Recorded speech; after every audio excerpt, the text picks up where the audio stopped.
Live from Lincoln Center in the heart of the Dallas Metroplex, this is Nip Talk, an honest and uncensored show about plastic surgery, health, beauty, and lifestyle with your host, plastic surgeon Dr. Bruce Hermann, and your co-host, entrepreneur and social media influencer Sarah Bennett. Now it's time to discuss the good, the bad, and the ugly of the topics everyone is talking about. It's time for Nip Talk.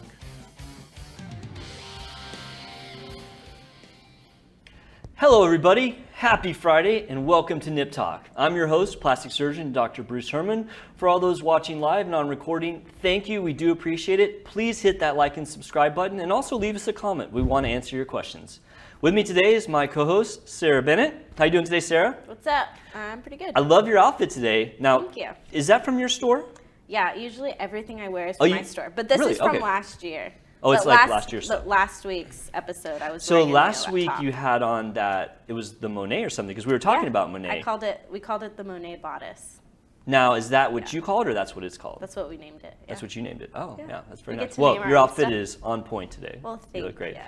In the box, we have Travis. Travis, how are you, buddy? I'm great. How about y'all? Pretty good, man. Can't complain. Did you have a good week? I did. Yeah? I did. My week was really good. How about y'all? Y'all week was okay? Yeah, it was pretty good. I was been a little bit, busy this week because we're actually leaving town to go on a little weekend trip. Yes. Going to Las Vegas. Okay. Yeah. Have you been to Las Vegas? Yes, I've been there a couple times. Have you? I'm not a big gambler, but I like the entertainment and the food. Totally. That's Yeah. what I like. And Absolutely. to people watch, like walk around. Oh, it's the best people watching. Yeah. Travis, have you been? I've not. I've never been haven't to been? Vegas. Yeah, I've Oh. never been to Vegas before. You got to But- check it out, buddy. Yeah, I heard it's a good time. I'm not into gambling either. Yeah. But I would just go for like the shows. You know what I'm saying? The lights, Yeah. the action. Just For see what it's sure. about. Food. So I will tell you that in my past, I used to gamble a lot. I actually played in the World Series of Poker a couple of times. Nice. And when I was in my residency training, I actually made quite a bit of money playing poker. I used to watch it. Yeah. Oh, yeah. It was really hot for a while. So I got into it a lot, and my brother was into it, and like we would play tournaments, and I actually won quite a bit of money playing poker. Nice. But that all being said, nowadays, I don't really gamble that much anymore. Like, What's your favorite thing to play now, though, besides poker? well, you're okay, just for so fun. if I really, really wanted to make money, I would play poker again. Because Okay. I mean, poker you're playing against other people, right? Yeah. So skill comes into it. When But you're like if you're just like chilling. probably blackjack. I knew you were gonna say that. Did you? Yeah. Well, I like craps better, but let me tell you the difference. And I say that I used to gamble a lot. I did it more for like try to make money than just like for fun. fun, yeah. Yeah, because I really got into like the math of it and like statistically what is the best game to play and shocker, none of the games statistically you have an advantage over the house. Yeah. And so, but I would say blackjack you have really close to 50-50. I think it's like 52-48, the house advantage if you play it properly. Now, craps I do love, and craps is one of the few games in a casino where you can actually get true odds for your money behind the pass line, which I'm sure a lot of people are like, I'm speaking a different language, but in craps, like you make your one bet, and then behind that you can bet again, and that bet has true odds. But the problem with craps is that in order to play it properly, your bankroll has to be huge. Yeah, and I've never played before. It looks Yeah. really intimidating. Yeah, there's a lot of rules and there's a lot of different things you can bet on, and most of the bets are bad. Like most of the bets in craps have a high house advantage. The behind the pass line bet actually is even, but like it just is expensive. Like if I was gonna play craps like with the to play it properly, like you really have to buy in for like $2,000 or $3,000. Like if you're playing to make money, Yeah. not just playing for fun. Yeah. And I'm at the point in my life where like I don't know, it just doesn't interest me that much to like lose that money like really quickly. Yeah. Last time I went to a casino, I just spent $100, and I was like, I'm good with that. Yeah. So I will tell you, like nowadays when my wife and I go out to Vegas, like really we don't gamble that much. Yeah. Like I probably will put money on the Dallas Stars to win the cup because, Yes. why not? And we probably will spend one afternoon going to like one of the really like crappy casinos where you can play like dollar craps. What's that? What's the old Vegas? Well, it's like Main Street, like the old Main Street Yeah, area. that place is sketchy. It totally sketch, but you can like play gambling on the cheap down there, and Yeah. like they'll bring you beer. Where the Golden Nugget is. Yeah, the right? Golden Nugget, Yeah. right? And That place is Binions, I really think. sketchy. Yeah. Well, actually, when I did the World Series, it was down there. Both years, I think it was at that Binions place down in the Old Town. And just for somebody like me who doesn't like, I've not gambled. Probably maybe like one time we went to like WinStar and Yeah. we did the slots and I spent 40 and was done. But Yeah. craps, is that the one where you put like black and red and then No, that's roulette. That's roulette. Yeah. So what exactly is craps? So craps, like, I mean, I could talk for an hour on craps, but I don't want to bore you guys to death. But like with craps, you have dice and you make a roll, right? And so the object of the game is to make that roll again before you roll 7.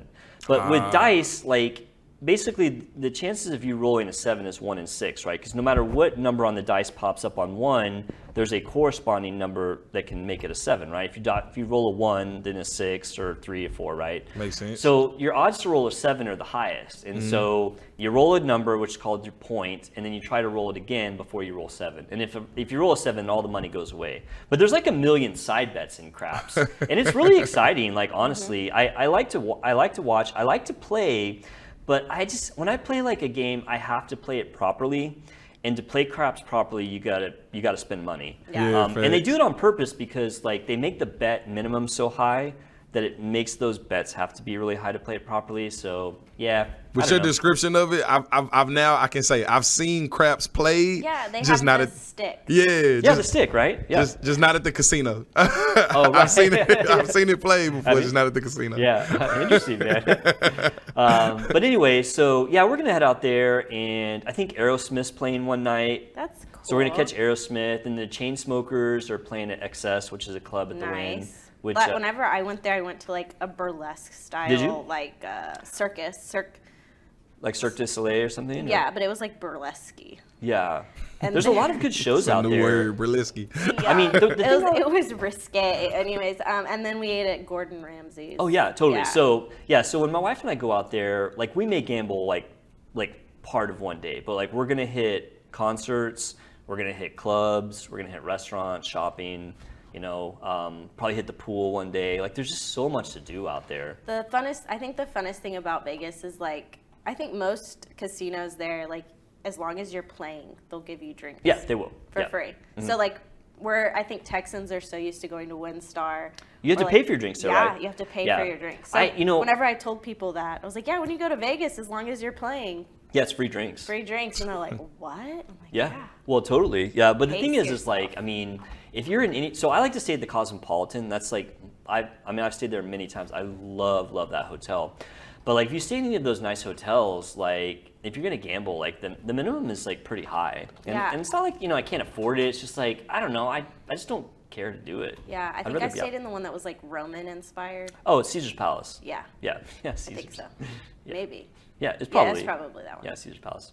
Yeah, I used to go out there. So pre-COVID pandemic, we would go at least once a year because there's always a medical conference out there, and so I have to get these things called CMEs, or continuing medical education credits. And if you go to a conference, you get like 50 of them, which is about half what you need for the year. And so I can expense that, through my business. And so Yeah. basically, my business would pay to send me out to Vegas for like 4 days. There's conferences there all the Oh time. yeah, totally. That's where that fashion thing I want to go to. It's called Magic. Oh yeah. Where you go there and see all the wholesale vendors for Oh, boutiques and yeah. clothing stores and stuff. Have you done that before? No, that's one of my goals. Like, I'm not going to do it like willy-nilly. Like, I want to get to a certain Point in your point business. in my yeah. business, and then I want to reward myself. Now you with started that. your business like right around the start of the pandemic, didn't you? Yeah, like 3 months before the Oh, pandemic. man. And let's just say my first year of business, I consider not to exist. Yeah. Yeah, I'm sure it was rough. I feel for you. Hey, but I'll say this, like you survived. Yeah. I mean, I'm sure a lot We're of people. still floating around. Yeah, there's a lot of people trying that to go. started businesses and then the pandemic just wiped them out. Yeah. A lot of places that I used to go to, up there in Denton where you live in Aubrey, don't you? Yeah. Yeah, but- I don't live, but like where we work in Denton, like, Yeah, there's a couple places that I like to go to that just aren't there anymore. The pandemic killed them. Sad. Yeah.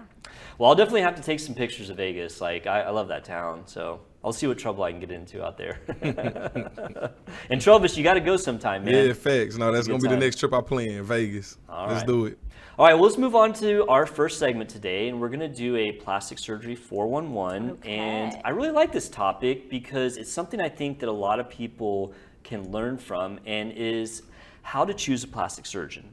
And the reason I wanted to talk about this is because being a plastic surgeon, I kind of like have heard people talk when they come in to visit for a consult about, you know, how they maybe ended up with me. And it can be pretty confusing because I think nowadays a lot of people end up just getting a plastic surgeon off the internet. Well, when you get on the internet and you start looking, it can be a little bit overwhelming, especially in a place like this if you live in a large city, because I think in the Metroplex there's around 400 plastic surgeons. Like, Right. It's quite.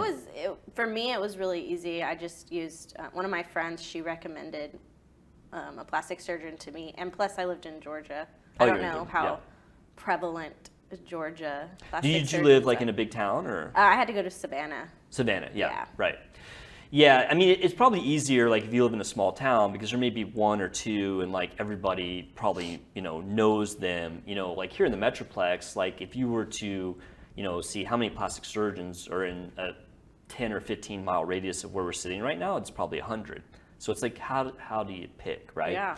So I wanted to do a little segment on that because it can be confusing. There's a lot of choices, and you know, the average person who doesn't have a medical background I don't want to say that they're not smart, because it's not that, but it can be confusing when you look at someone's webpage, because anyone can make a webpage that looks good, right? So how do you know who's good and who's not?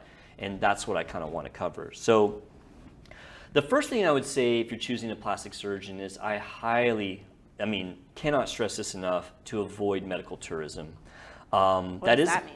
Medical tourism? Oh, I'm so glad you asked. So medical tourism is when you leave town to go have a medical procedure. Okay. So in this case, you would go to another country potentially to get plastic surgery. Okay. And that's actually a pretty big problem these days. I still take call at a trauma hospital, and I would say once a month, on average, I get a consult for somebody who did medical tourism, plastic surgery, and they have a bad complication. Yeah. And what they do is they go to places like Mexico or Dominican Republic, where the cost is like dirt cheap. And so basically they think of it as like they're getting a vacation and surgery for a cheaper price than they can have to have surgery in the United States. And you know, on the face value of that, it's like, oh, that sounds appealing, right? Like, I'm gonna have my surgery done, I get a vacation, and it's gonna cost me less than doing it here in the States. But I just can't express like what a bad idea that is. You know, as I said, sketchy to me. well, I mean, as I've said on this show before, like, I'm one of the biggest critics of plastic surgery, you know, and I think that's good. You want to like police your own specialty, and even here in the United States, it's not perfect. Like, there's some sketchy plastic surgery happening, but when you start talking about having plastic surgery in another country, I mean, it's the Wild West. I mean, at least here in the United States, we try to do a job of regulating who can and cannot do these procedures. In other countries, like, you just have no idea what you're getting. I mean, it's hard enough here in the United States to know if your plastic surgeon is properly certified. But in Mexico, Dominican Republic, I mean, I don't know if it's even possible. And so, you know, that is, to me, the biggest thing is the lack of oversight and regulation. And then just the fact that I take care of so many patients that have you know, been like maimed, honestly. I mean, there's people that I've seen that have had surgery done out of the country and they come back and they have problems so bad that even I can't fix it, and I do that kind of stuff. So what's like the #1 surgery that people like do medical tourism for? Tummy tucks, as I see, you know, and the problem is that, you know, I do a ton of tummy tucks, and Yeah. of all the surgeries I do, that does carry a little bit higher complication rate because it's kind of stressful to the tissues. I've seen it. Yeah, and so, you know, if you go out of the country where maybe it's not as sterile or the technique's not as good, like Being on an airplane, right, yeah. I mean, there's just so many bad things about it. Plus, what really is like the worst is that when you have a complication, generally it's not right after your surgery. So they go in and have these surgeries done, and then they leave, come back home where they have no resources to see their surgeon, and then they have complications, and then they end up in the ER. And like, you know, where I take call, like I have a contract with the hospital, so I'm required to take call. But like, if you went into like a private hospital and you had some plastic surgery complication, if they had a plastic surgeon, they're just going to tell you go to your surgeon. Like they don't want to see you, you know. So also too, you have really no recourse. Like if you have a bad outcome, like how do you sue somebody in another country? Yeah, you can't do it. So that's my biggest thing, is avoiding medical tourism. And then secondly, and we kind of talked about it a little bit, is you do want to make sure that your plastic surgeon is certified only by the American Board of Plastic Surgery. Right. I'm going to do a segment on that at some point, because fake plastic surgeons in the United States are What's the other board? Well, there's a lot of them. There's a lot of fake boards. And so the next question that usually pops up at this point is, okay, what signifies a certified board versus a fake one? And there is an organization called the American Board of Medical Specialties, and they basically set which boards are recognized as legitimate. Okay. And so if you want to go to, say you're a doctor, and you want to go to a hospital, and you want to get privileges to do something, they're going to ask you, did you go to a program that was accredited by the ACGME? So that's what regulates programs. And is your board certification from one that's American Board of Medical Specialties certified? Mm-hmm. And if it's not, you can't get privileges. Okay. But the problem is that there is nothing stopping a doctor from having a procedure room in their office and doing anything that they want to do, and anything that you as a patient are willing to agree to. So there's an issue with doctors that are not plastic surgeons advertising as cosmetic surgeons, and then they will do these surgeries in their office that really they're not trained to do. And so it's kind of sketchy. In fact, it really kind of upsets me a bit that the laws are lax enough to allow people to do that.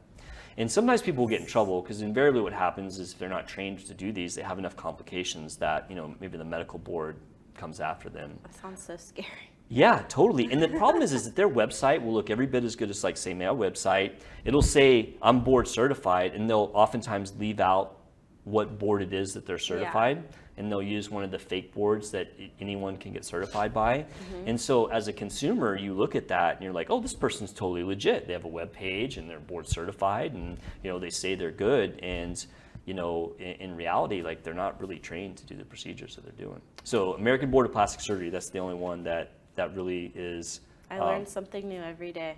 Well, I'm glad that you're learning something. I'm like, yeah. Wow, you had no idea, right? We're going to do a segment on that, because it is a problem.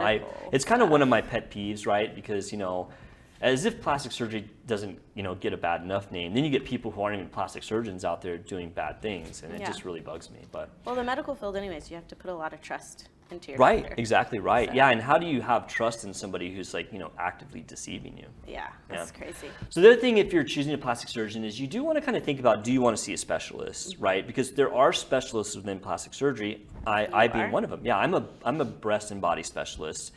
And there's, you know, specialists in hands, specialists in craniofacial, specialists in facial cosmetic. And you do want to ask them, if they say they're a specialist, okay, what makes you a specialist, right?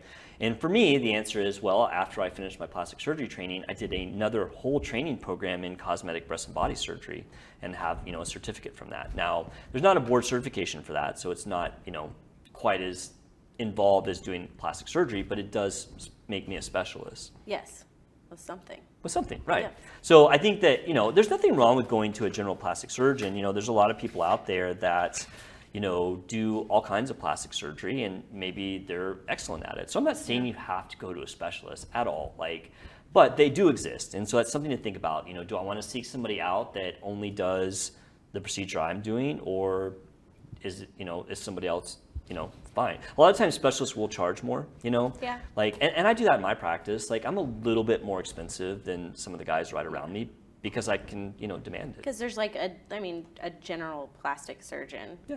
And then, like, there's general, like, medical doctors. Right. There's also specialists. There are specialists, right? Sometimes you pay a little bit more. Yeah. Another thing that's actually really good if you're seeking out a plastic surgeon is to ask any friends you have that are in medicine. I have a saying. It's like, do you want to know who the best doctor is? You ask other doctors who they go to. That's what I was talking to Justin from the brewery about. Our friend. Oh, really? Yeah, we were I'm talking. gonna go He's see like, Justin. If you ever need a surgery, just ask me. I was like, well, I already have somebody too. Totally. Yeah. I mean, you know, it's funny, like, because people ask me, like, okay, what doctor you recommend? And not like I go to a bunch of doctors, because I'm not really the best patient, but I do have a couple doctors I go to. I'm like, oh, go to the doctor I go to, because I know them. I know their outcomes. And so, you know, I mean, not everyone has friends who are doctors, but a lot of people have friends who are nurses. Yeah. You know, there's so many nurses out there that if you know anyone in the medical field, they generally will have an insight as to, you know, who's really good at what they do. Yeah. The other thing, as far as picking a plastic surgeon, is I think you should have really high expectations for your consult. You know, one of my pet peeves when I was going through training is those plastic surgeons that wouldn't spend any time with their patients. Some of those guys can be good, but boy, I really do believe that the best plastic surgeons spend time with their patients to find out exactly what it is that they want to accomplish. One thing that a lot of people will say negatively about plastic surgery is, I went to this plastic surgeon and we agreed on a procedure, but when I got to the other end of it, it wasn't what I wanted. Like maybe they got a breast augmentation, it was too big, or maybe, you know, they got liposuction, but it wasn't exactly what they wanted. And I think that you can get into trouble if, like, you go and see somebody and they don't give you that time for you to explain what you want and for them to understand it. So have high expectations when you go do a consult. You know, make sure that the expectations of the surgeon and yours match. And if they don't make that clear, then you might go look elsewhere. It's like an interview process. It is I Or like think a it is job. an interview They are. process. You're giving them a job, pretty Totally, much. yeah. It is important to look at before and after pictures. You know, I've been in practice 12 years, so when someone comes in, I can almost always find a picture of someone that looks like them before and looks like that they want to look afterwards. Nice. Now, yeah, I mean, part of that's because I've been around for so long. But I do think it's important that you see pictures of the work that the surgeon's doing. You know, nowadays with social media, I mean, you can almost just go to their social media and check it out. So, and the last thing I would say is don't be afraid to get multiple consults. I actually encourage that, even, you know, for patients that come to me, because one, I feel confident that people come to me, like they're gonna come back. They're gonna come back, you know. But I think it's just good to, because you may go to someone and you're like, okay, well, that person seemed all right, but then you go to the next surgeon, like, wow, this person and I really kind of connected. I feel like they really, you know what I want done, and I feel more comfortable with them. Yeah. And I think that is where the best outcomes come, is from when you establish that relationship with somebody and you feel good, you know, good about the. I mean, yeah, you got to trust them. Yeah, totally. So anyway, I hope that's helpful. You know, it can be a big thing. I can imagine as like if I was non-medical, it's like, yeah, how do you pick a doctor, right? I was scared. I actually Well, now you know somebody. You can just ask me or Justin. Well, yeah, I remember going to get my consult when I was like 21, maybe. Yeah. Did you just go to one person? Uh-huh. Yeah. But it was because one of my really good friends Had used him. Had Yeah. used him, and I Well- actually took two of my best friends in Georgia, and we all went there together. Did you? Because Yeah. I was so nervous about it. Yeah. So. Well, and that's one thing that I didn't mention, that, because you mentioned it, is, you know, ask people that are willing to talk about their plastic surgery. Yeah. You know, that can be a little bit trickier because, you know, sometimes one person will have a good outcome and maybe not everyone does. So you need a bigger picture in that, but it doesn't hurt, you know, Yeah. to ask. And online reviews too, we forgot to mention that. Online reviews are big. People leave those all the time now. And you Yeah, can I've really seen get- some of yours on Oh, Instagram. thanks. Oh yeah, we put them on Instagram. Yeah. All right, well, let's move on. We're gonna do another 411 segment, but this one's medical. Okay. And this is about a current event, the pandemic. And I got a video that I want to roll before we start talking. Can you roll it, Travis? Mr. President, first Detroit auto show in 3 years. Yeah. Is the pandemic over? The pandemic is over. We still have a problem with COVID. We're still doing a lot of work on it. But the pandemic is over. If you notice, no one's wearing masks. Everybody seems to be in pretty good shape. And so I think it's changing, and I think this is a perfect example of it. Last week, the number of weekly reported deaths from COVID-19 was the lowest since March 2020. We have never been in a better position to end the pandemic. We're not there yet, but the end is in sight. All right, so we got both President Biden as well as the head of the WHO, the World Health Organization, and Biden saying that the pandemic's over, maybe a little bit off the cuff, but, you know, saying the pandemic's over. And you got the World Health Organization leaders saying that the end is in sight. And so it brings up the question of, are we really at the end of the pandemic? I don't know. Before we dive into this, What do you think, Sarah? Do you think the pandemic's over? I still definitely see people wearing masks still. Sure. One Yeah. of my friends got a positive test for COVID, so Really? it's still floating around Yeah. there for Yeah. sure. I don't think it's as like scary for anybody. Yeah. I never got COVID, so Did you? Yeah. Did you get the vaccine?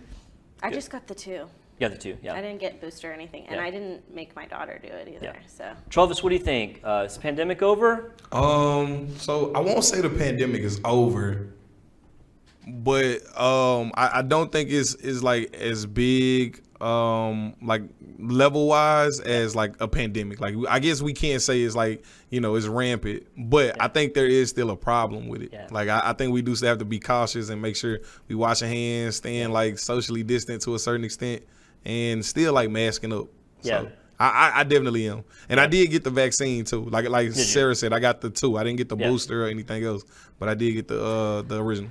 Yeah. So, I mean, I think that you guys hit it on the head. Like, I mean, I would say almost exactly what you guys said, that, yeah, I mean, things are definitely getting back to normal, but I mean, I wouldn't say the pandemic's over. yeah, I just think the fear is gone. I definitely think the fear is gone. You know, Anthony Fauci came out after, you know, because Biden said, oh, the pandemic's over. And then Fauci actually came out like almost immediately. He's like, well, maybe it's not quite over yet. You know, all things are trending better. And I kind of agree with Fauci on that, you know, things are better. It's a little early to declare victory. Yeah. I started digging into the stats on it. You know, I'm a stats guy, right? It's like, Yeah. we're going to talk about something, I'm looking at the data. Right. And so right now, we're still seeing about every single day, we're getting 50 to 60,000 new cases per day and about 400 deaths per day. So How does that's that compare to flu? we talked about that. Was Yeah. that last week? Yeah. Yeah. So last week, every year we're getting around 35,000 deaths and about 400,000 hospitalizations and way more cases than that. So if you look at the deaths right now, we're looking at, if it stayed like it is right now, we're looking at 150,000 deaths per year still from COVID.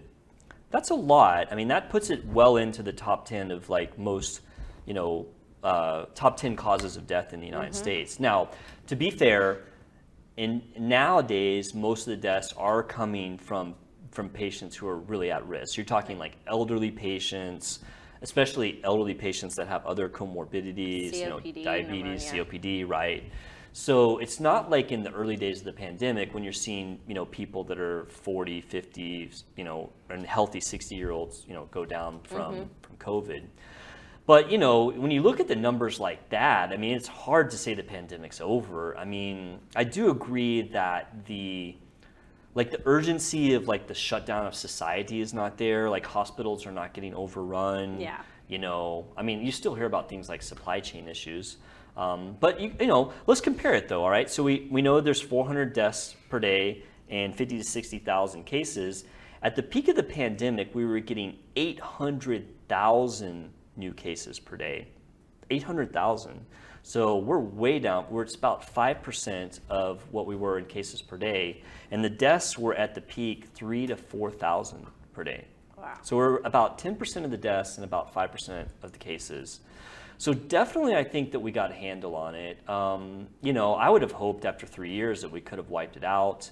But unfortunately, I think COVID's going to be more like the flu and less like something like smallpox. Yeah, you know? that's definitely.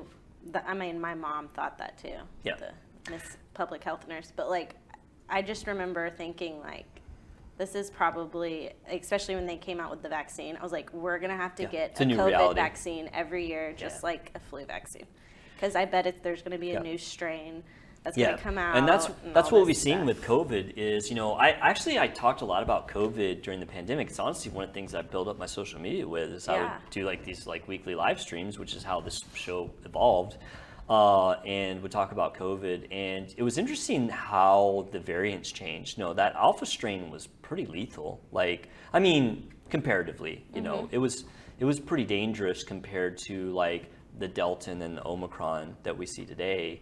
And, you know, I think what you're seeing is just the evolution of the virus, right? Yeah. You know, we got the vaccine out, and then, you know, strains that were maybe less lethal but more infectious like survived.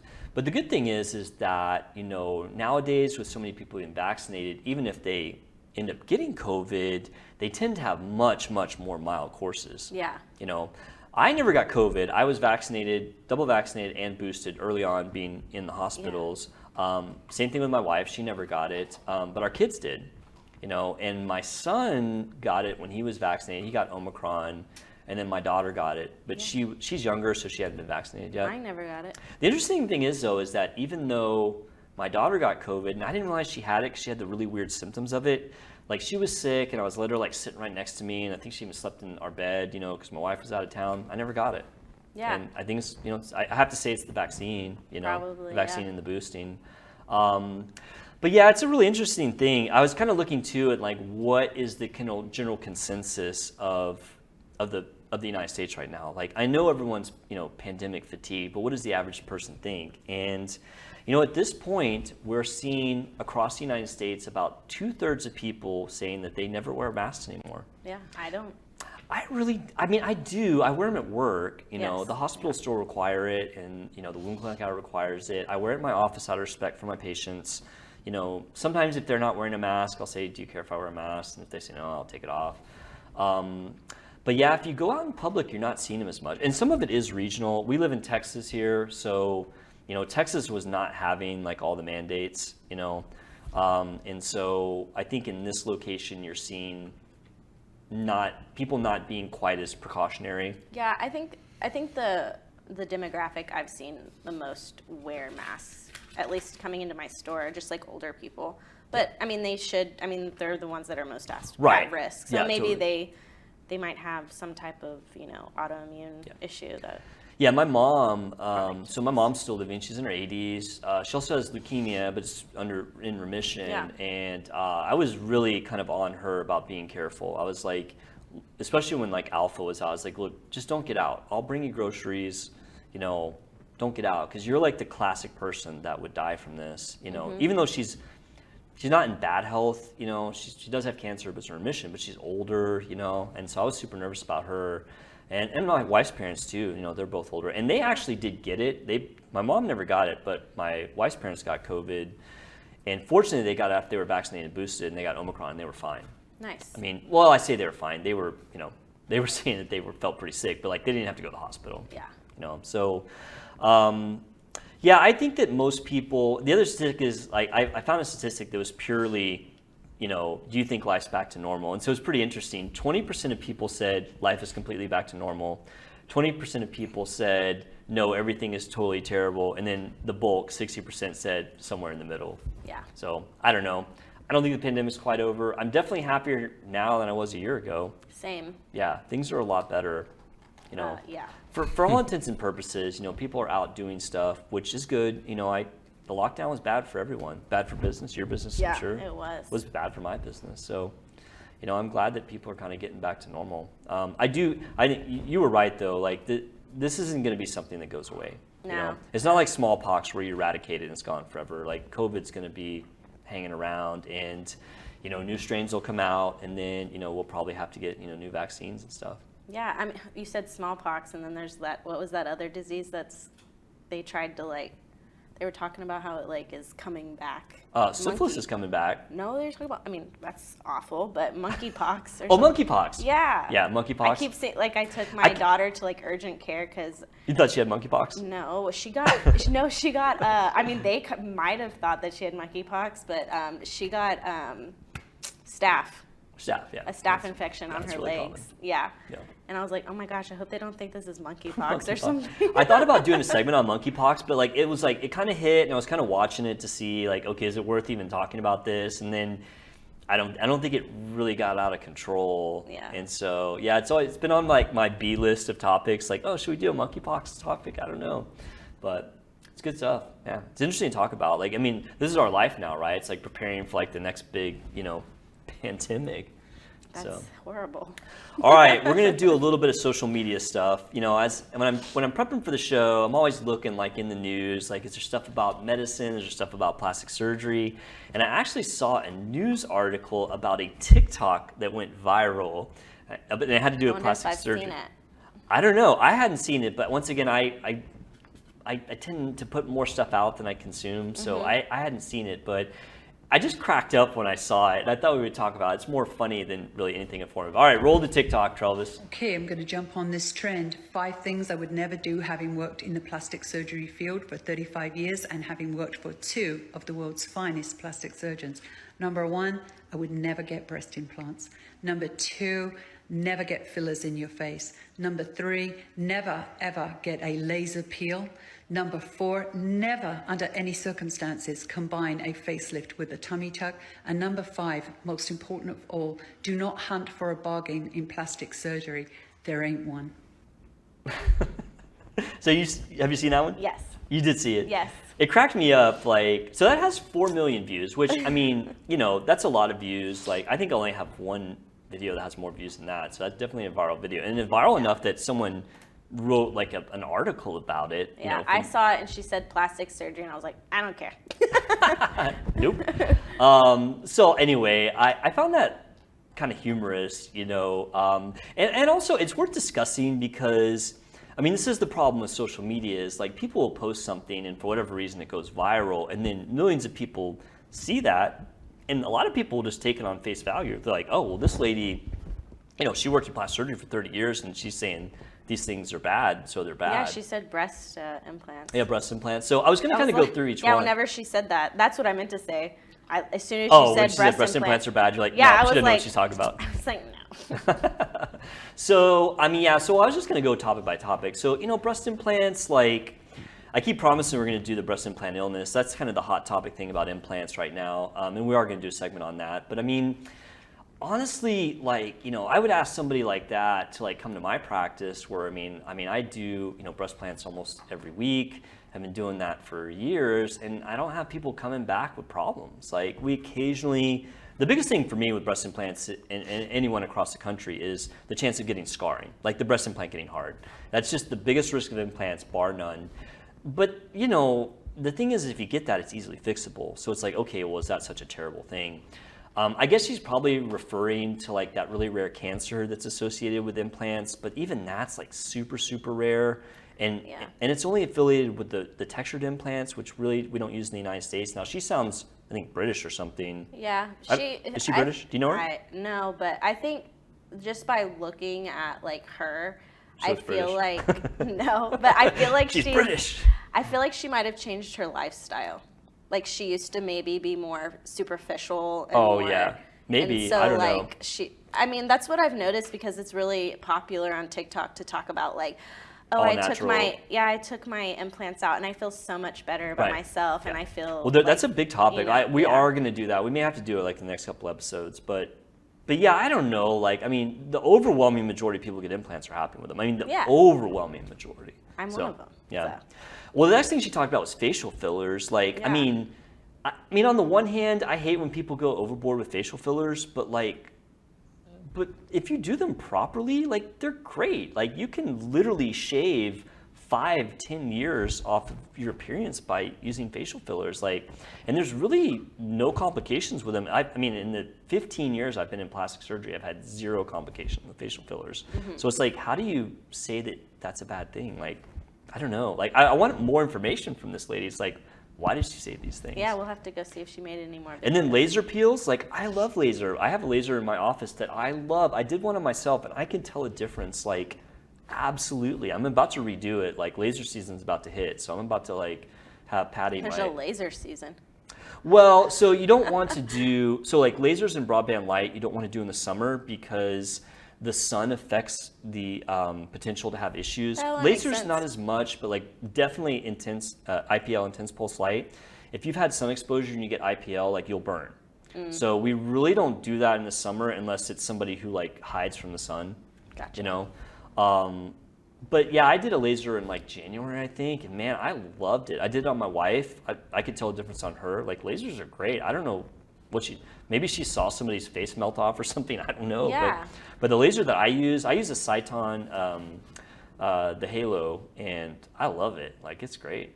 Yeah, I don't know what she's talking about. I think she definitely probably just changed her Yeah, she probably did. lifestyle or outlook on life and is preaching to the masses. She might about be. it. She might have done it just knowing that it might blow up. The funny one I thought was combining facelift and tummy tuck. The reason I find that kind of hilarious is like I think about those patients that are getting facelift and tummy tuck, and 99 out of 100 times they're not the same patient.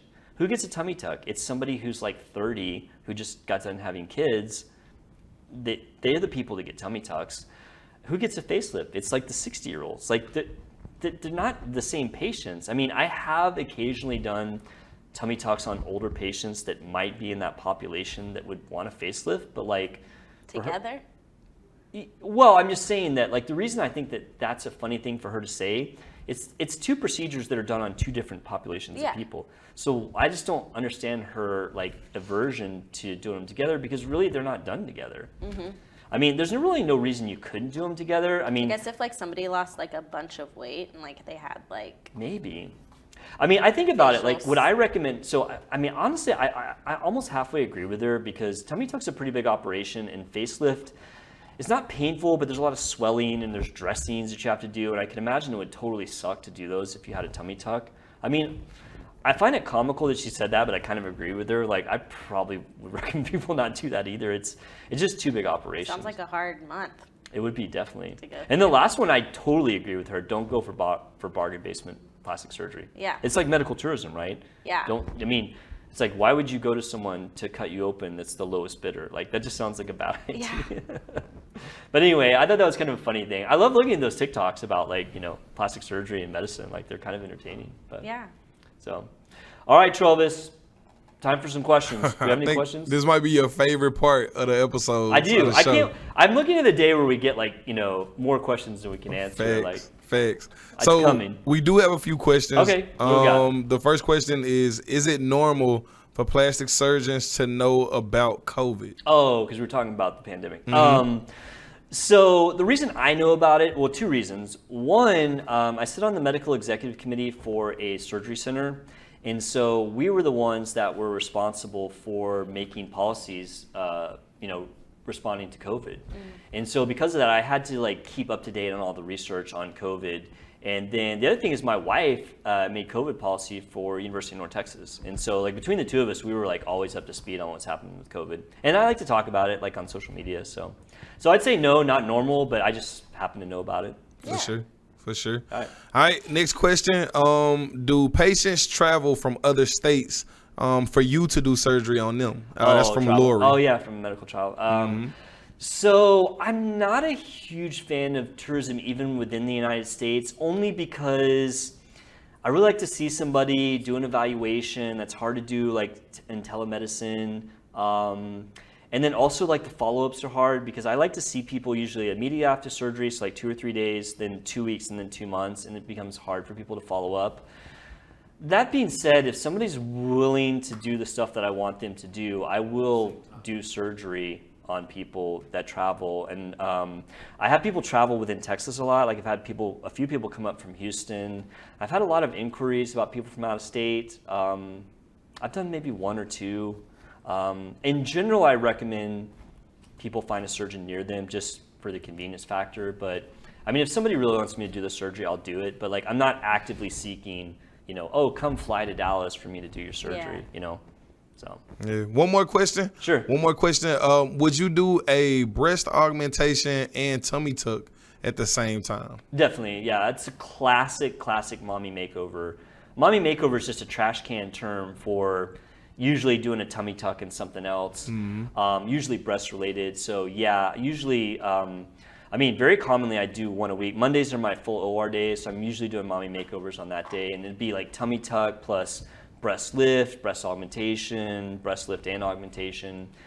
Breast lift in general is a very easy tolerated surgery, so it's okay to combine that with a tummy tuck, which is a little bit more involved. Yeah. So yeah, good questions. Yeah, facts. Those are all we have for the week. All right, well, thank you so much, everybody, for watching the show. Please hit that like and subscribe button, leave us a comment, and we will see you next week.